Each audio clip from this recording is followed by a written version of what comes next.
All right, welcome in. We get to watch more preseason football a little bit later today. Day off for the 49ers.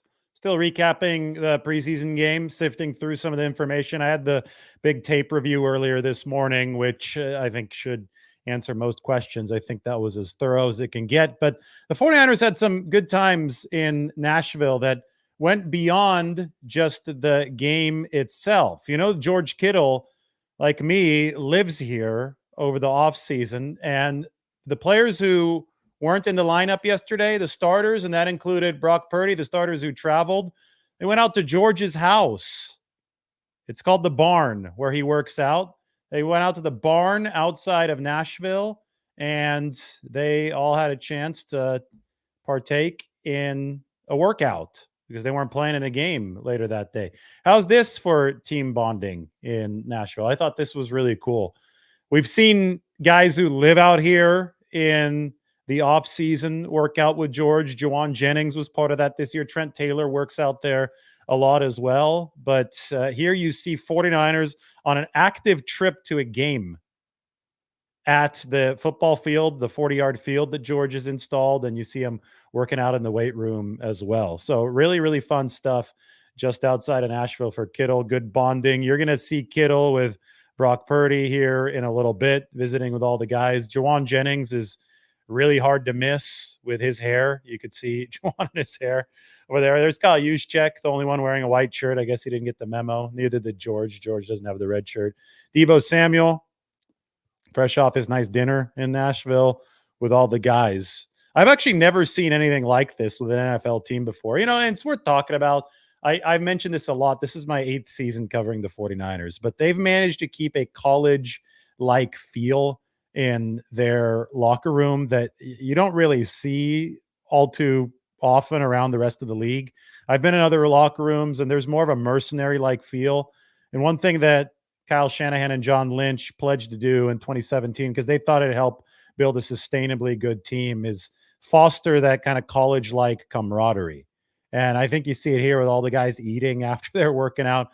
Professional athletes on road trips at Newsflash, they don't often just go and hang out with each other, especially in football. So they'll just stay in their rooms and they'll do their thing. But the 49ers, I think, and this is now moving over to the game out of the luxury suite, but the 49ers have been able to build a locker room with the type of personalities that really get along off the field enough so to do this, to all head outside of town. I mean, it's not like right near downtown.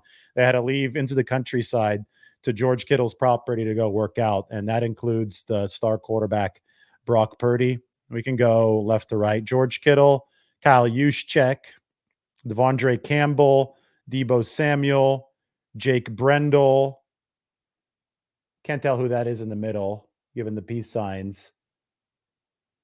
But Brock Purdy, Deommodore Lenoir, Charvarius Ward, and Malik Collins. That's Leonard Floyd in the back. I can't tell who that is in the back. It's just hard for me to see the screen. It's a little bit far away, and this guy's covering his face. But a lot of the 49ers starting. Oh, that might be Jacob Cowing right here in the middle. Yeah, it looks like Jacob Cowing, the rookie. And is that Burford in the back? I can't really tell. But a lot of 49ers starters here, or guys that didn't play in the game. Cowing obviously being a rookie out of Arizona. So that's what happened in the lead up to the game yesterday. 49ers are now all back in the Bay Area. And then during the game, Kyle Shanahan, he gave up the play calling duties to Clay Kubiak, which has turned into one of the more overblown Twitter points for some people. They think they could sound smart by saying that there's something interesting about Clay Kubiak calling plays. It's not really interesting beyond the fact that Kyle Shanahan just wanted to chill in preseason week 1, the way that some fans should have probably chilled during preseason week 1. And he wanted to give Clay Kubiak, a longtime assistant who's deserved it, a chance to radio into the quarterbacks with the plays. So Kyle, because he wasn't doing as much during this game, was actually watching some tape. He was watching some film when the long kickoff return from the Tennessee Titans happened right in front of him. And Kyle happened to accidentally be standing on the field of play when this went down. So he was flagged for a penalty, and this is how he explained what happened after. Honestly, that was the first play, or one of the first plays, and they allowed us to watch film today on the tablets, and I was just sitting there watching film. Got caught up in it, and me and Schneider, I think, got in the way, so it was a good reminder for us, and put the film down the rest of the game. I'll watch on the plane now. So you had the tablet, or were just checking? Yeah, I was just watching film from the series before, and But you were in the wrong spot. I was in the white. Yeah, I wasn't expecting it to break, and when I looked up, the ref was by me, and he did a good job avoiding me, but I did that last year too, so needed that preseason game to get better.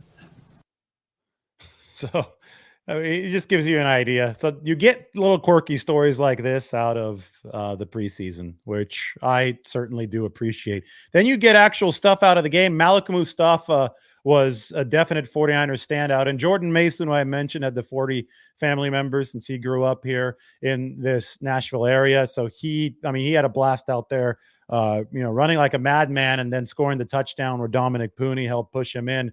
But Mason then started watching Malik Mustafa make all kinds of big plays on defense near the goal line, then on special teams when he dragged the tight end about 20 yards while coming in for a tackle. Jordan Mason said that he had a conversation with Kyle Juszczyk earlier in the day about how special they thought Malik Mustafa was going to be, and then obviously what Mustafa did on the field lived up to what Mason and Juszczyk were talking about. Yeah, I love seeing him. I just love seeing him out there. Today, Juice came up to me and was like, "Yeah, I like him. I like him." I was just like, "Where he come from?" And because that was, he always been standing out, but just today I was like, "Where he come from?" And they was like, "Wake Forest," and I was just like, "Yeah, he's gonna be something for sure." He's going to be something for sure. That's Jordan Mason talking about Malik Mustafa. All right. It was such a fun time to be here for a few days. This was my tour guide, who happens to be my wife. Anyway, we saw so much good stuff in Nashville. I got a request to put this back up because somebody's going to come to Nashville. They wanted food recommendations. This is what I had after the game, actually. That was Velvet Taco. I'll get back to that in a bit. But the best breakfast sandwich in Nashville, it is Benji's Bagels, steak and egg, standard breakfast sandwich you see here, all kinds of different bagels and different types of schmear. It was fantastic. I would highly recommend it. Go on a weekday. If you're in town, you can get lunch sandwiches there too. That's an Italian lunch sandwich with a lot of different types of protein. This is Velvet Taco, and you could get it at multiple different locations. There's one open till 4 a.m. and the Assembly Food Hall was where you could also get dumplings and everything else. It's right next to the legendary Ryman Auditorium, Cathedral of music there. But the Velvet Taco's got the creative tacos like the chicken tikka taco, the chicken and waffle taco. They have a Kobe beef burger taco, which I had after the game yesterday. This was filmed before then, obviously, but they're open till 4 a.m. their other location. If you're coming to Nashville and you want to get out of the city, you can go down to Leaper's Fork, this cool little village 30 minutes south.